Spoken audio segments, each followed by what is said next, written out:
the Bunch of Slackers podcast on two specific things. Mainly, we'll be talking about Saturday Night Live's 40th anniversary episode and a short segment on Better Call Saul.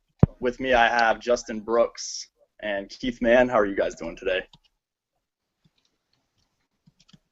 Pretty good. Pretty good. Okay, cool.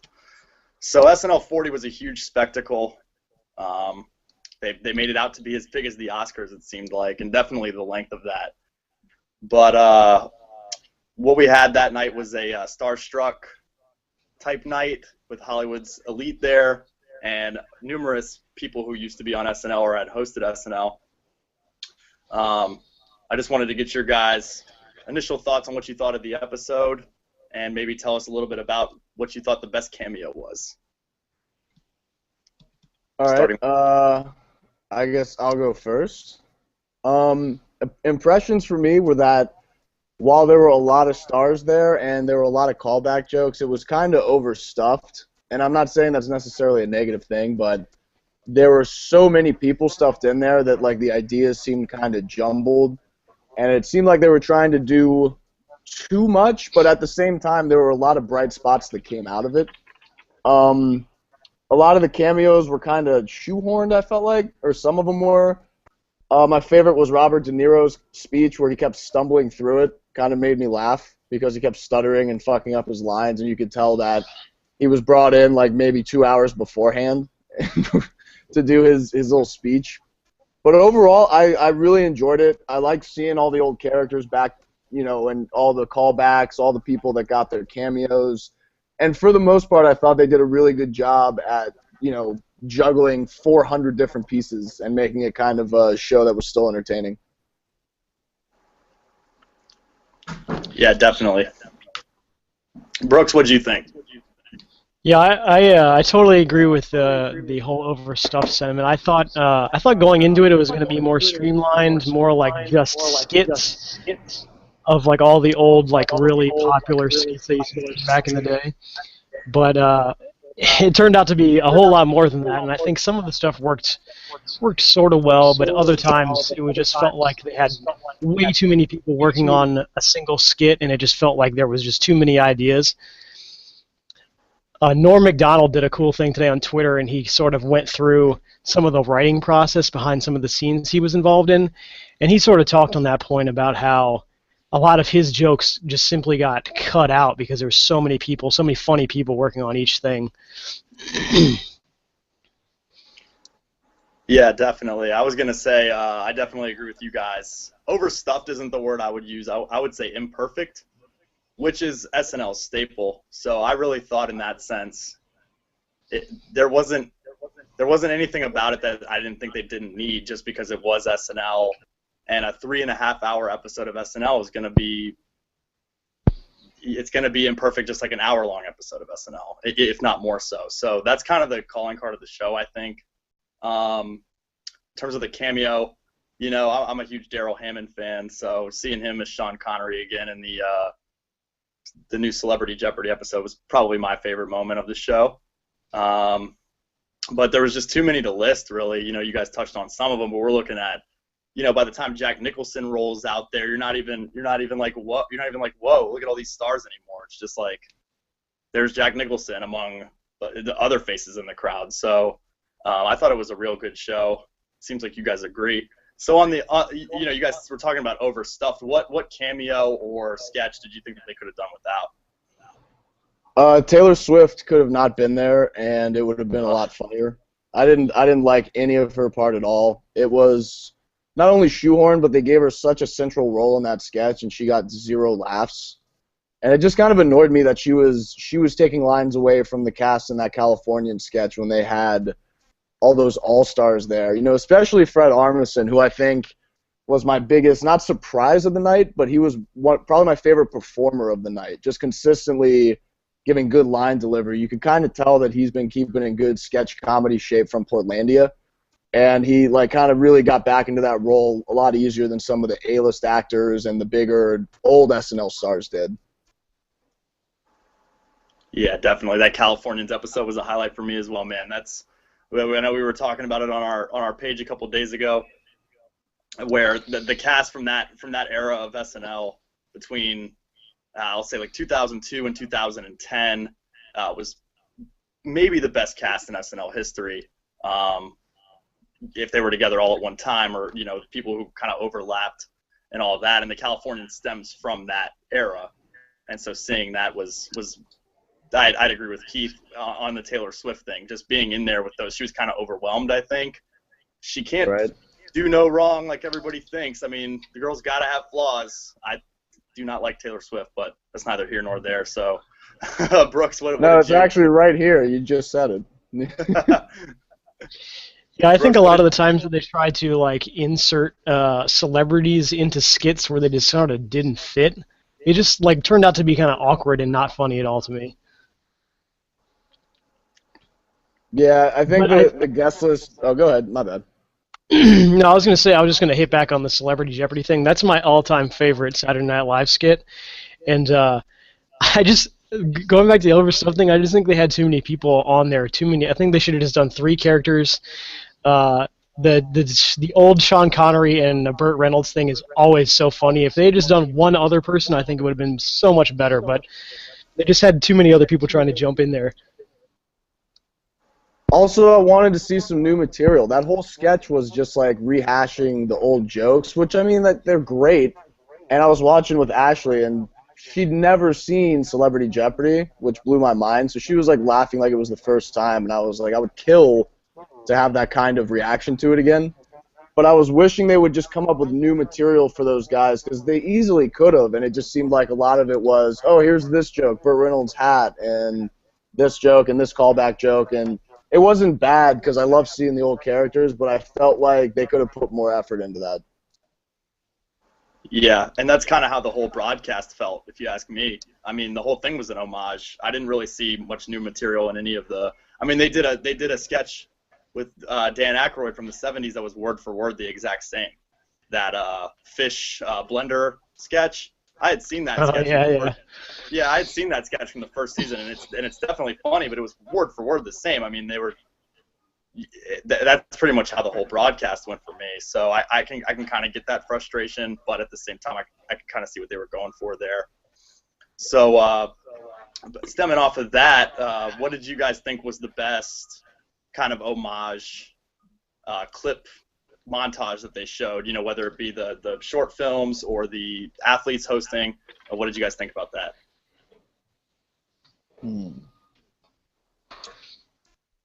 That's tough. I'm trying to remember all of them. They had the music one. They had the 9/11 one.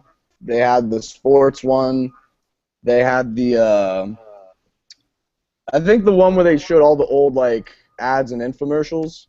I kind of like that because those are one of my favorite sketches when it comes to SNL. Yeah, just the parodies of modern advertising. They've always been real good at that.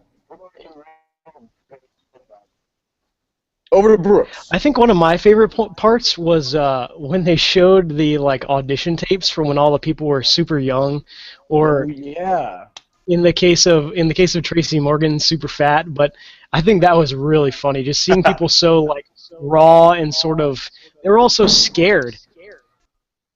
And you're not used to seeing them in that sort of situation, and I think that was a cool little thing to show behind the scenes. I really liked that.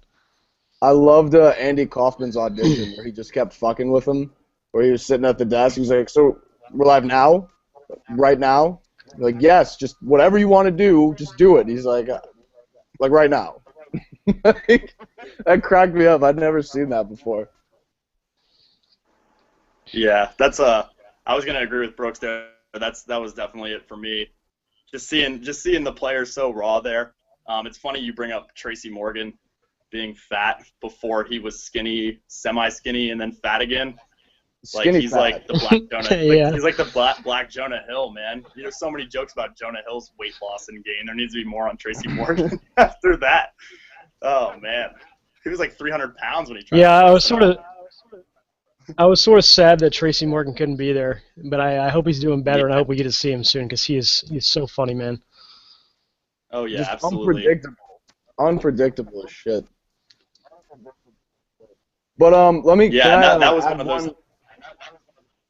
I was trying to add one topic The music performances.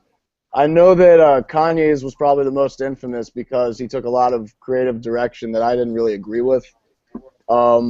His was kind of weird, but I wanted to say Miley Cyrus's surprisingly was either her or Paul Simon were like tied for the best ones. I didn't expect her to be that entertaining or to pick that song either. Yeah, she killed that song. I was really surprised. Yeah, Girls Got Pipes, man. Yeah, and she was like really subdued in the first part of it, and I remember hearing the start of it. I'm like, that's the song choice she's going with? But then when she started actually belting out those notes, I was like, that's pretty fucking good. I was not expecting that. Yeah, and her doing the Paul Simon song, I remember reading something about, and I actually didn't know this. I kind of knew it, but I didn't know it to a certain extent, was the influence Paul Simon has had on SNL just from the beginning. Apparently him and Lorne Michaels are really good friends.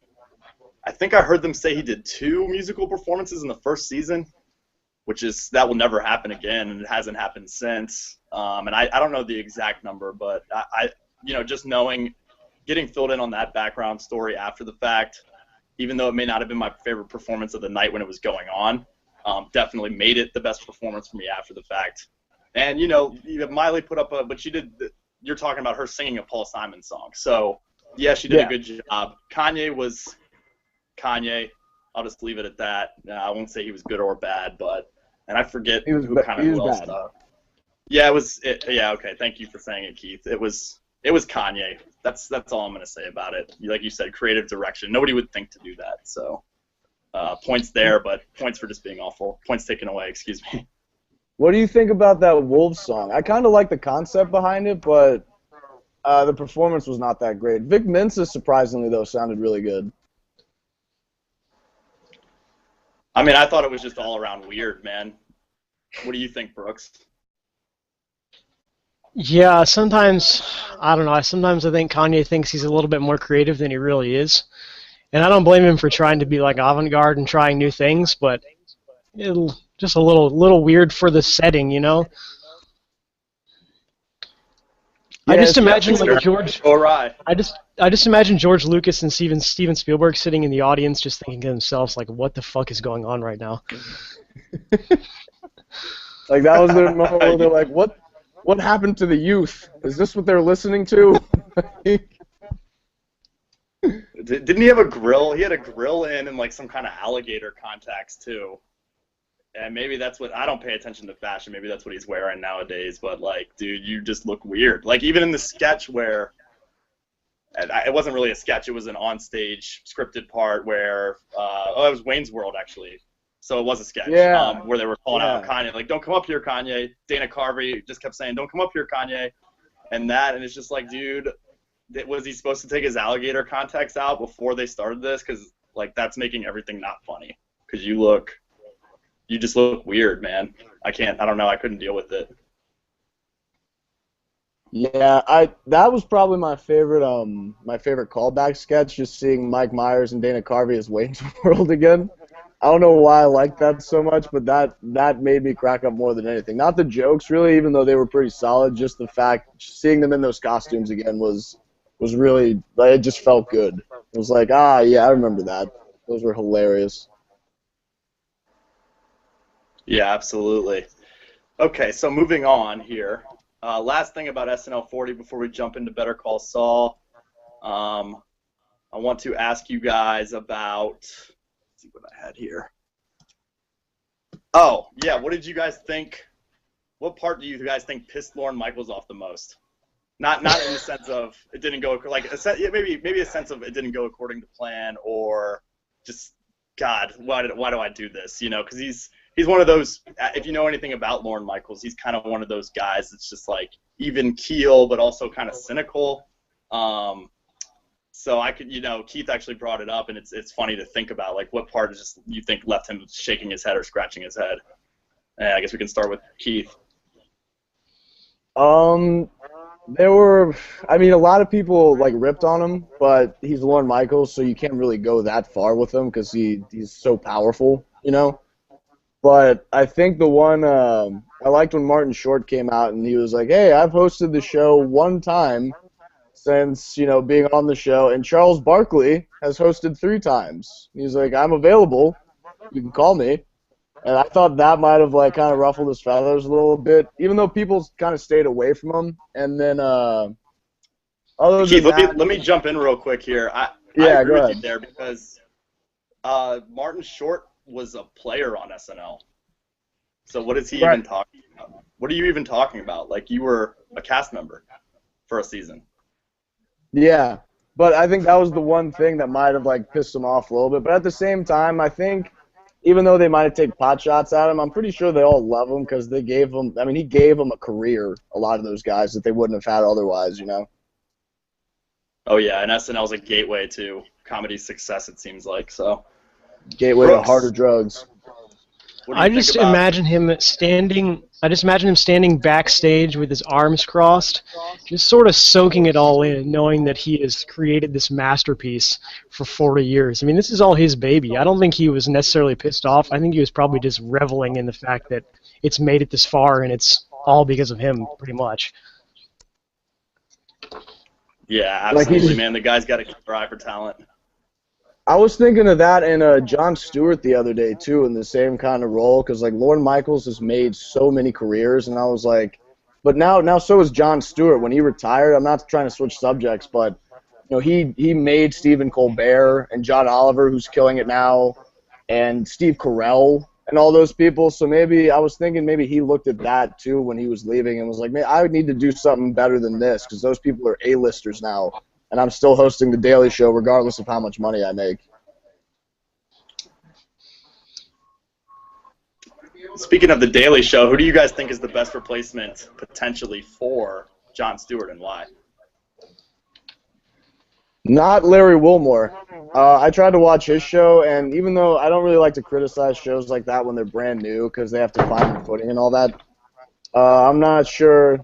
Is that your mom? No, it's Josh. Hey! I got a dick in a box. What do you? Oh shit. Yo, you're up next. Let's go. All right, sorry about that was the worst we can just line he edit that could have puppet. said too. We can just edit that puppet part out. Yeah, definitely. I but think yeah, I think my Pick up where choice. you left up. Go ahead, I can't, Keith. Brooks.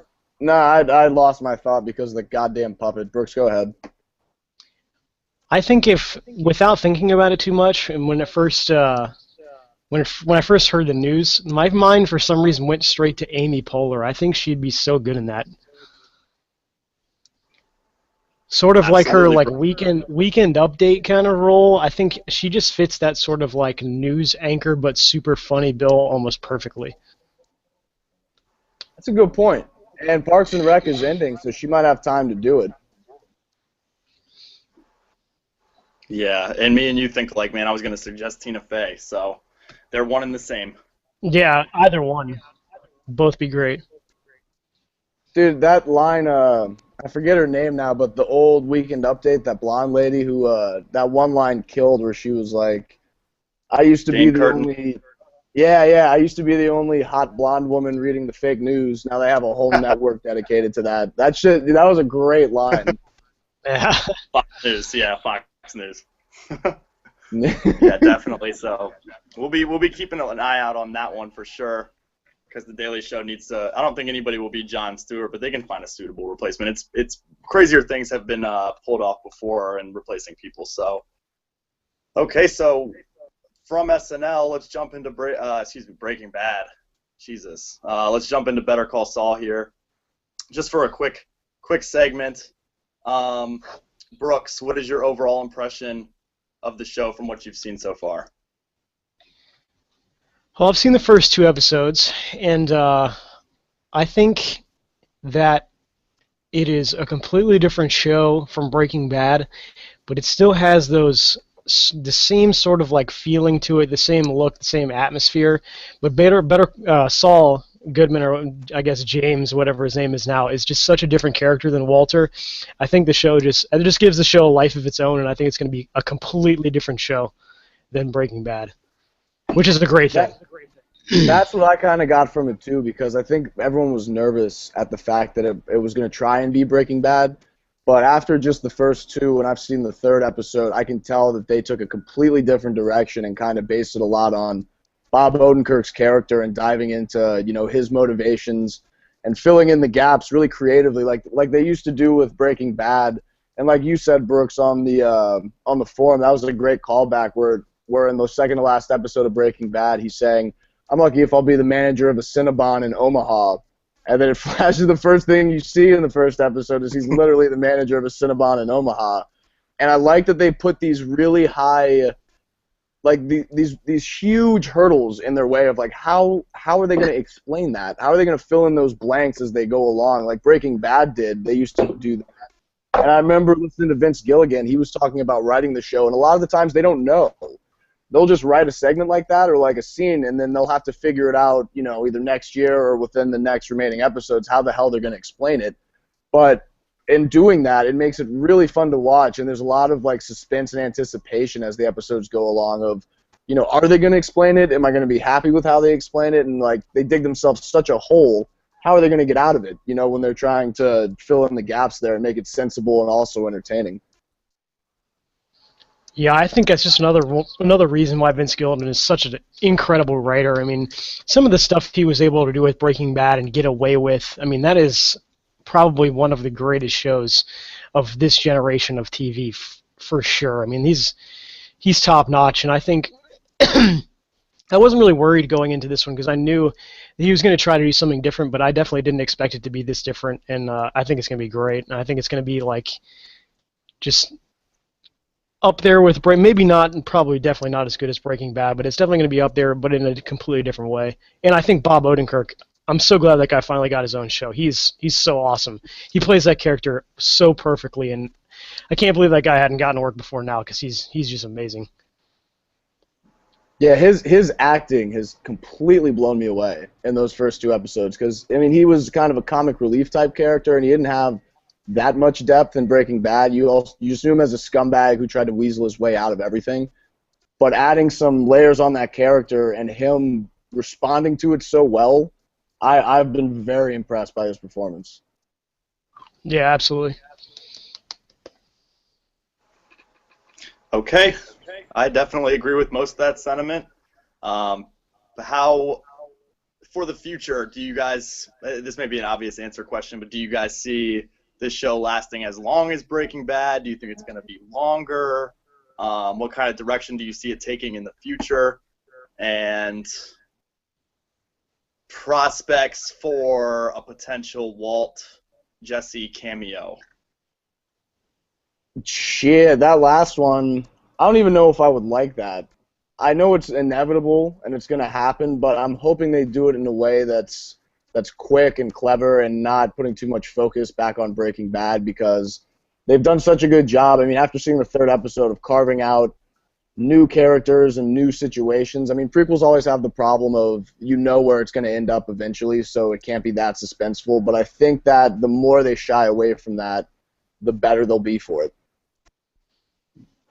Yeah, I think if they do a cameo, it should be like bumping into them in the supermarket or something really simple like that. Just a quick, they're in the background. Only that. I mean, you might be able to do a little bit more with Jesse since he was sort of part of the criminal underground before being with Walt, but Walt was so clean cut, he would have never run into Saul before then. So unless they're in the background, I don't think it would be that good. But how long I think it's going to run, I think it's going to be a little shorter. I think they're going to try to keep it sort of contained, unless AMC really likes it and just says keep going. But I'd like to see Vince Gilligan sort of finish this one up quick and then start something new and fresh with another completely original idea. Yep. Or just had the reboot of the XFiles that I've heard is happening because I think he was a key writer on that show, and I've been watching those on Netflix. Yeah, those are still so good. The makeup work's kind of cheesy, but the writing's so good on that show. Yeah, X-Files is a great show. Yeah, for sure. And going back to the cameo aspect, it's definitely one of the hotly debated topics in predicting what's going to happen in this show, which I don't think it should be. I think it's a little unfair, but people will act the way they act on the internet. I want to go, back on what Brooks said there. You're absolutely right. it needs to be one end of an extreme spectrum. They can't have, if Walt or Jesse is going to be in the background of a supermarket of a scene, they can't have it detract too much from what's going on in the scene, so it'd have to be kind of hidden. The other way they could do it is, it depends on how they want to approach this potential for, every once in a while having the story of Breaking Bad be built upon in black and white. I think it'll be interesting to see what they do with that, how they did it in the first episode there at the beginning, like Keith mentioned, the manager to Cinnabon in Omaha. If they were to do more of that, I've yet to see it, and it hasn't been in the second episode, so they could focus a little bit more maybe on that relationship or them after the fact. We all know, Walt died in Breaking Bad, but yeah, I just see it. It can't, like I said, it can't detract from a scene if it's going to be that way, but if it's the other way, it could be an entire episode, potentially. Do you guys agree?